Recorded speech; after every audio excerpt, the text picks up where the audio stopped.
See, a nice profile shot. A nice profile shot. Hey, folks, thanks for tuning in to the BAMF podcast. I'm your host, Mike Lafferty, here with loyal co-host Jacob Blackman. Today, we're going to talk about two things. Eat the Reich and Tales of the Valiant from Cold World Press. Oh, yeah. Which one do you want to do first? Let's start with Eat the Reich. Okay. Eat the Reich, published by Rowan Rook and Deckard, and I got it on Biker Kit, and they had all kinds of cool stuff. I'm still not sure what this coin is. Did you get one of these? The dossier? Okay. Came with the coins? Yeah. This is heavy. This is like a silver dome. I did not get a coin. I got some stickers and bookmarks. Oh, wait a minute. There's something in here. Yep, I got a coin. Yeah. Coin. All right. Yeah, it's Fang is the name of our heroic vampire commando unit, and the inscription on the top is loose lips, steak hearts. In the back, you have a picture of the Nosferatu character. Sorry about that flashlight right in your face, but it's kind of shadowy here. So the premise of Eat the Reich is your World War II commando vampires coffin dropping into London to drink all of Hitler's blood. Oh, yeah. And the system uses, I've got my pack of stickers and whatnot too. You're dropping into London to take out lots of military targets. Oh, this is a shoulder patch. That's kind of cool. Cards for the character. Wow, there's a lot of cool art in here. No, they went all out with this. This was pretty impressive. I gotta say, this is the character sheets and map pack are really nice quality. The art is just, oh my goodness, it's evocative and pretty and colorful. Yes. Usually you think vampire stuff and it's all dark and dreary and doom inducing, and no, this is colorful with just splatters of and I do mean splatters of reds and oranges, and it's all sorts of different sorts. It's gorgeous. Have you read the book yet? I haven't read the book. I am literally popping the cellophane off right now because we've been discussing doing an unboxing of this. So I was saving. Yeah. I was saving actually opening it for when we did the unboxing. I'm putting you on solo layout so you can get real big with that stuff. Hang on, here we go. Boom, solo layout. So yeah, this is fresh out of the cellophane and has that new book smell. Yeah, it is Eat the Reich. It is beautiful. There's the front cover. And I think you can pull this out. Nope, it is a fold out. So yeah, has there. That's the coffin coming down, and then it folds out into this beautiful. Look at that. That is gorgeous work. It really, really is. This is kind of amazing. I'm almost scared to play this game because I don't want to mess up any of the cool stuff. All the text looks like military dossiers that have redactions, but the redactions are all still there, so you can actually read them because you're vampires. You can read through pens. It doesn't matter what mortals do. You're beyond all that. Oh, do you have these character cards? Mm-hmm. You see these? Yeah, there is. Yeah. This is the rule book. Yeah. And then there's this other entire book that is full of character cards and maps. Yeah, the map of Paris was pretty cool. Wow, they got so many damn handouts. Yeah, this is the map of Paris. It is a hugely visual game. It's beautiful. I cannot play this with my 11-year-old. This would scare the hell out of him. But this is meant for adults. Yeah. The premise is highly graphic. You are a band of immortals, and you are sent into murder and kill and murder and kill, and let nothing stand in your way. Well, I mean, There are dossiers for each of the vampire characters, and all the art is them freshly stepping out of their coffins. Man, I wish White Wolf had an adventure like this back in the glory days of World of Darkness. Yeah. Some of these characters, you can tell just by how they're dressed, what kind of background they have, and how long they've been vampires. Here's a vampire who's degraded so much he's a bat. He's literally upside down in his dossier. He's the most monstrous of them all, and he's a freaking bat. Well, we got multiple maps. I'm on map number 2 of Paris. That's cool. And you got multiple of the handouts. I've got multiple character dossiers. So I suppose that's you can hand those out to the characters, and they can keep them and modify them as they want, and then have other campaigns. And you can run it for more than one group. So yeah. Mm-hmm. So yeah. Now I use the same system for my Pew Pew game, which is my take on Star Wars. And I'm curious how or if they change the system at all in this, but I'll have to dig in. Wow, there's actually quite a few player handouts. You could run this multiple times. So well, now that I've actually unboxed it with this discussion, have an opportunity to read it, and looking forward to that, because who doesn't want to be a vampire killing Nazis? I'll just be happy to be killing Nazis. All right, so we will have a part 2 once you've read the book. But part 1, it's a beautiful book. You should check it out if you get a chance. It's very pretty. So, all right, Jacob. I don't have any art share for Tales of the Valiant. Let me share my screen, because I have PDFs. All righty. Share screen. Entire screen. That one. There we go. So, for the sake of time, I'll pretty much just want to be discussing what the differences on Tales of the Valiant is. When I received it, I signed up for the Kickstarter. What I received is this really nice slipcase with gorgeous art on it. It's very thick, very sturdy, and it's got player's book and Monster Vault inside. So pretty much anyone who's familiar with 5th edition D&D is ready to go to start playing.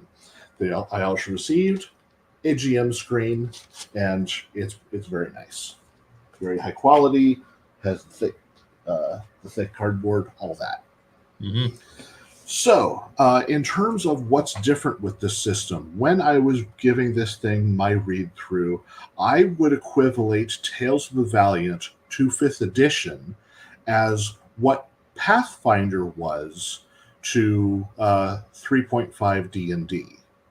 It's all those same rules.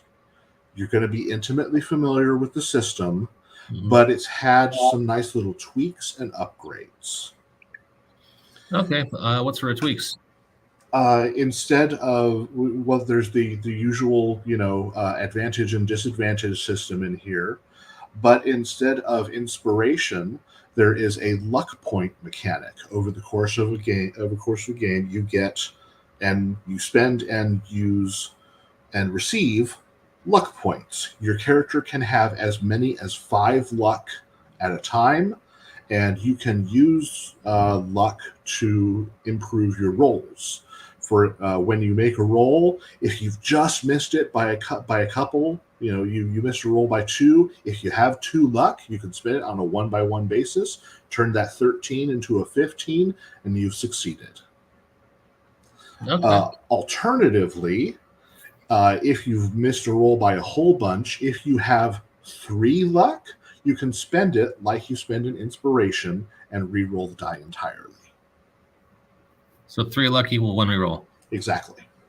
Okay. Is that a humanoid bear character there? Yes, and this is one of the things I was going to be talking about. In Tales of the Valiant, there you don't have races like you traditionally do. You have lineages and heritage. And one of the lineages that is available to you is called the Beastkin, and that pretty much is pick an animal. You are that as a sentient humanoid species. So a Beastkin can be a bear person, cat person, bird person, whatever. It's a really nice. It fits in for any animal category you want for that play. All right. So do they have templates and lore, or are you just kind of free to do whatever you want? There is some lore in here. It is based primarily on their Midgard setting, which Kobold uses, but they try to keep things pretty generic for the rule set. Okay. And what I was talking about, lineages and heritage, lineage is the species you are born as, meaning beastkin, elf, human, whatever. They have all that in there. And then you have heritage, which is how you were raised, the environment you were born into. So if you're from a city, or you were born in an underworld area, or you were born in nomadic mountain tribe, all that sort of thing. Okay. So that's how you could have a half orc. You have an orcish ancestry, but you were raised in a human city kind of thing. Exactly. Okay. All right. And so Beastkin would be that way. You're a platypus humanoid, but you were raised by your elven adopted father deep in the magical forests. So that's how you justify being a warlock. Okay. What kind of classes do you have now that I've said warlock out loud? All of the traditional 5th edition classes are represented. There are bards, clerics, druids, paladins. Okay, let me get to the actual. I'm looking at the ones that are the spellcasting classes. There we go. All right, so we have barbarian, bard, cleric, druid, fighter.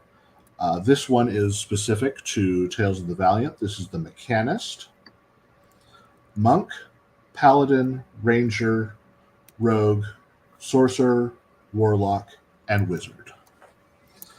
The Mechanist sounds like a Jason Statham movie. You would be correct. Mechanist, so machinist, however I suppose however you want to say it. I say mechanist because it sounds more kind of fantasy-ish, I suppose. Is that basically a steampunk class? It is someone who works with machines. Yes, they have that sort of thing happen in Midgard, where they have places that have steampunk technology or crash starships, that sort of thing. So all the traditional tropes, and use the class or don't as you see fit based on your own personal campaign. Okay. I suppose you could also use it like the Artificer from D&D, where it is someone who is expressing their magic through items instead of spells. All right. So how different is this from 5e? There are several noteworthy differences. For the spellcasting classes, there are all the traditional spells and cantrips, but they have also included rituals, and rituals are separate from your normal spell casting. Rituals you collect and as a completely different list from the spells you cast. and rituals are any of those spells that have those really long casting times. So and all you need to do is they don't, when you are working on with a ritual, you just need to have the expensive or items that go into the ritual casting, uh, and you take the time. So there are some rituals that take a minute to cast, some that take 10 minutes, some that take an hour, some may take a little more, but most of the I've seen have been either a minute, 10, or an hour. Okay. And So, they, like I said, those are completely separate from your normal spells, so you don't have to share rituals with the spells you prepare. So that's a nice touch. oh, cool. Cool. Do you want to play this game? I am very interested in playing this game. Yes, I was flipping through it, and I'm liking some of the changes that I'm seeing. Uh, each of the classes in this book have two subclasses, and some of them are going to look familiar to those who are familiar with the various subclasses of fifth edition D&D. There have been renames, there have been reworks, and different rules, but you'll see where the similarities are, so it'll be pretty easy to pick up for those who are familiar with fifth edition. And as you can see, the quality of this book is excellent. It's black letters on a white background, so it's incredibly easy to read. There is art on almost every other page, so it's visually appealing as well. Okay. Yeah. So does it fix any problems that you? I was trying. Oh, I'm off mute. Does it fix any issues that you had personally with 5e? Well, for me, I considered the fifth edition spellcasting system one of the better D&D spellcasting systems that has ever been. And honestly, the separation of ritual casting from standard spellcasting, the fact that you don't have to fill any of your spell slots with rituals in order to have them available, is an additional nice attachment. I like that. Okay, that's cool. What would you change about this? What about it? What would you change about this? Okay. I'm not a huge fan of the limited number of wild shaping forms that a druid is restricted to. In normal D, the way it currently is, I'm sure they're going to change this rule for when the new version comes out. But the way it is now, you just have to be familiar with creatures within a certain challenge rating range, and you can turn into any of those creatures. There is a limited mobility aspect, such as you can't turn into creatures that fly until you're a certain level. Tales of the Valiant has a similar restriction on challenge rating, but you can turn into any creature. It doesn't matter with what mobility, but you can only choose like 2 creatures to start with, and that's all you get. And as you progress, you can learn to turn into a couple more creatures. Let's see, up to the total number of beast forms at the end is 6. Okay, so you're a little more limited. I see your point there. You're greatly more limited in how many creatures you can turn into. Yes. Okay. I have heard reports that it maintains backwards compatibility, that you could play 5e modules with this rule set out of the box. Oh, absolutely. Okay. For the greater part, other than a few things here and there, you know, the the inspiration luck to luck point mechanic, the rituals being separate. For the most part, the classes are entirely compatible with traditional D. They just have a few little extra things here and there, like the fighter has some more bonus action options that it can do. Like if they take a bonus action to aim, they get to add a bonus to to their next ranged attack. If they spend a bonus action and if they're wielding a shield and they choose one person in combat, I'm going to put my shield up against you. That one enemy has disadvantage on attack rolls against me for his first attack because I'm blocking him with my shield. Okay, that's cool. You can also use that to guard someone next to you. So I'm going to prevent you from hitting my wizard friend who's right here standing next to me. Okay, that is cool. Interesting. So if let's say you wanted to do a sci-fi game, do you see this as being easily hackable, or would that be maybe a whole lot of heavy lifting to get it to work for I have not seen any rules in here for science fiction weaponry. There were rules in the Dungeon Master's Guide for 5th edition that included sci-fi weaponry and all that. But other than that, if you're willing to come up with some sci-fi guns of your own and some sci-fi equipment of your own, that is easily done. I am absolutely looking at Tales from the Valiant and thinking about running my Dark Mana setting, which is it's a space fantasy sci-fi setting. Yes, I'm easily thinking about using this to play that. Okay. I saw you posted on Facebook. You were thinking this needs more subclasses. Is that right? That is the one thing that D&D and Tales from the Valiant absolutely needs more.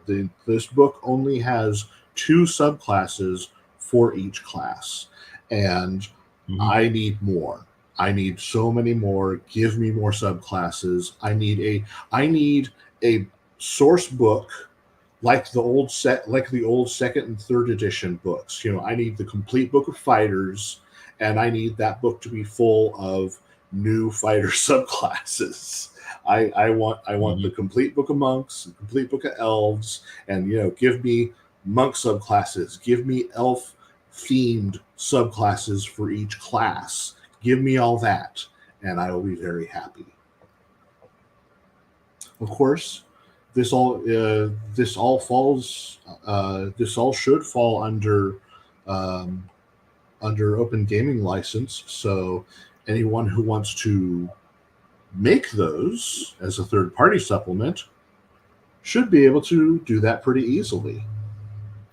Are you saying you're going to be writing content for Tales of the Valiant? I have a strong feeling that I may be writing content for Tales of the Valiant in the future. Yes. You got a buddy who runs we have a couple buddies who run publishing companies, but I know, and I'm very eager to talk with them about future projects. Holla at your boy. That's all I'm saying. All right. For those who have hated the Ranger in the past, the Ranger in Tales from the Valiant is an excellent class. Really? They fixed the Ranger? They fixed the Ranger. The Ranger in 5th edition was a meh class at best. Honestly, one of the worst. But the Ranger in Tales from the Valiant is comparable in scale to the other classes.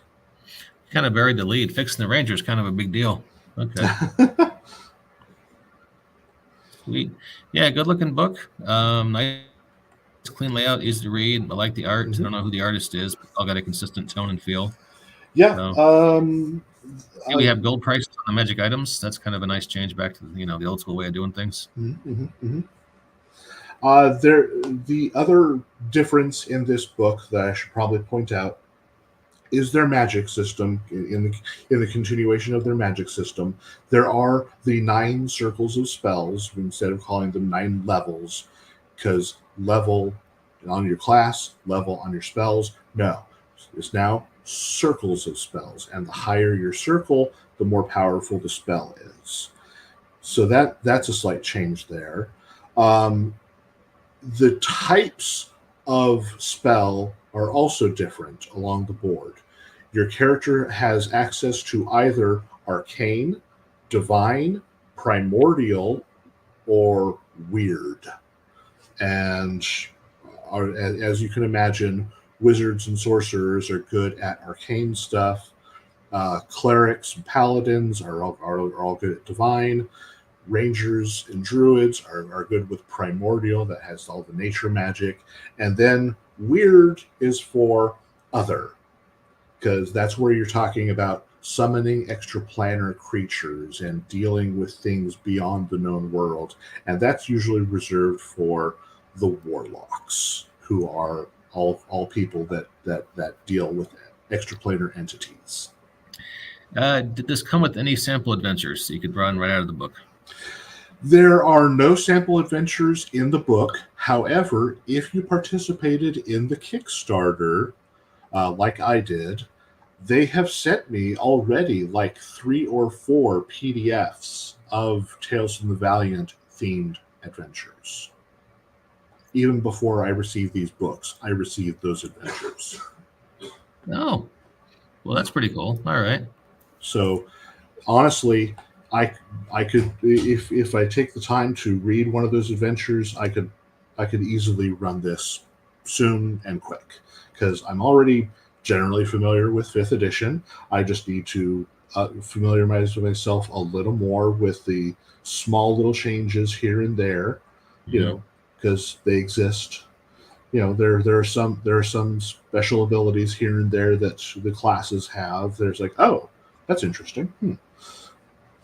Otherwise, everything else is here in the book. There's the classes. There's, like I mentioned earlier, the lineages and heritage. There's the beast kin And I'm guessing lineage. you would have the lineages that you're thinking of. You got elves, half elves, dwarves, Dwarf, elf, human, kobold, orc, Sidarian, which I haven't looked through yet, because most of what I've done is skimming. But Sidarian looks like your celestial themed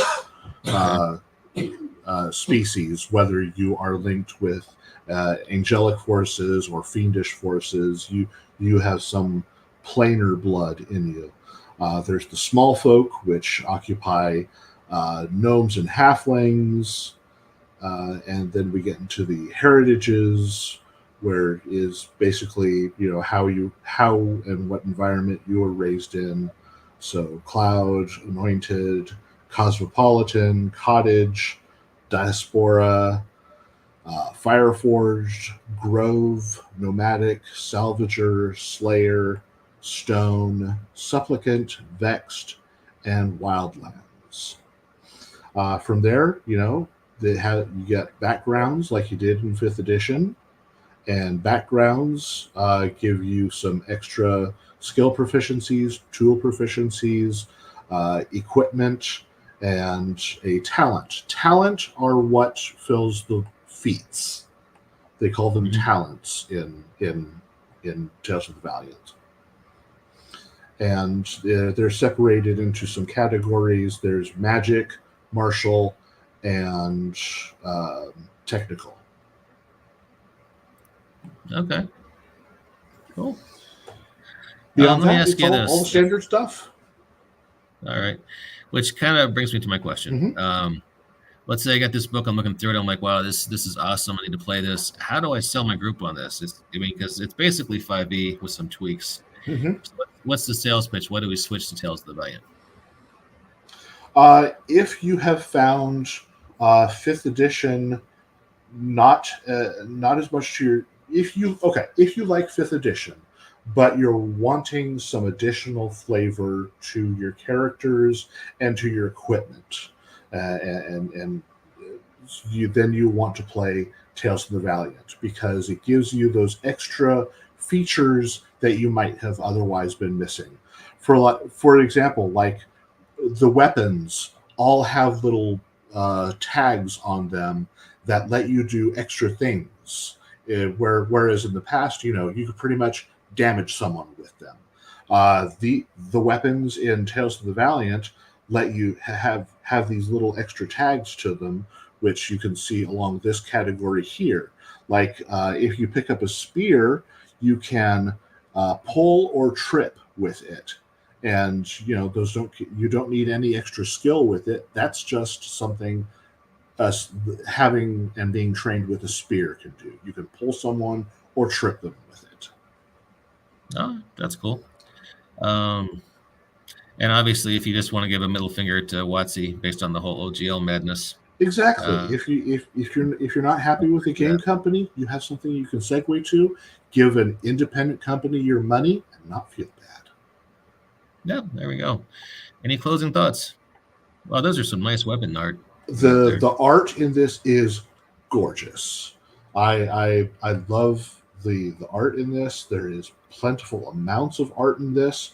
The tools section is, instead of just a huge list of tools, it is a huge section of what can you do with these tools, and here's all the skill checks to utilize these tools. Here's what the tools look like. Aren't they pretty? That is pretty cool. The vehicle rules are all in here. The magic items are also in here. Instead of artifacts, they call them legacy. I think they're called legacy weapons. Or let me get there.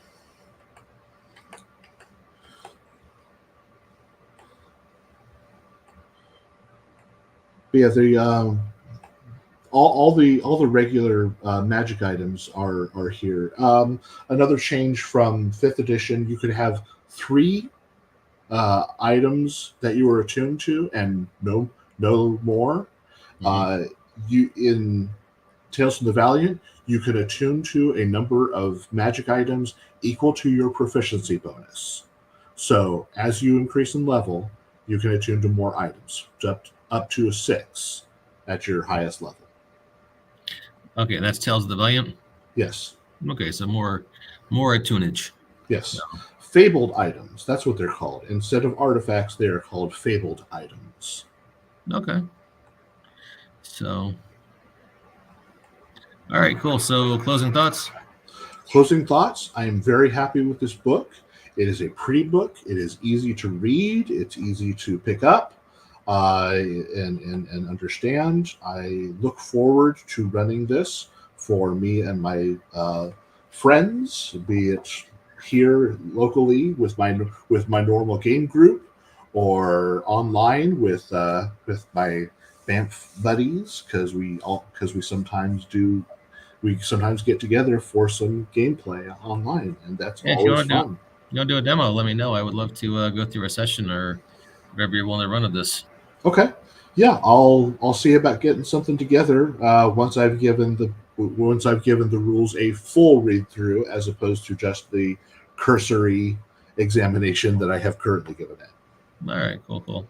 Well, hey, I'd like to thank all of our viewers for checking in. Looks like we got mostly people on Twitter, because I refuse to call it X, but thanks for checking us out. No one calls it X. No one calls. Well, Elon calls it X, and his personal assistant does too. Thanks for checking us out, and we will catch you. You want to talk tomorrow night about the Acolyte?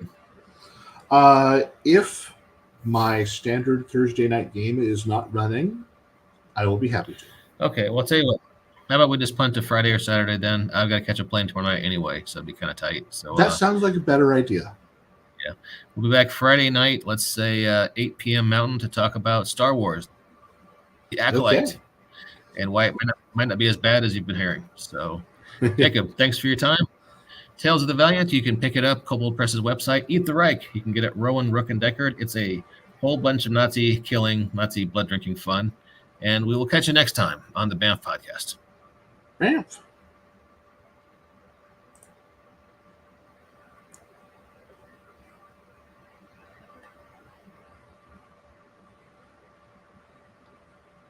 All right. We are still live. Yeah. We're still live, Mike. Sorry. You closed your window, but you didn't actually stop the stream. I'm sorry. Amazing technical difficulties, folks. I apologize sincerely. All right, ending the stream.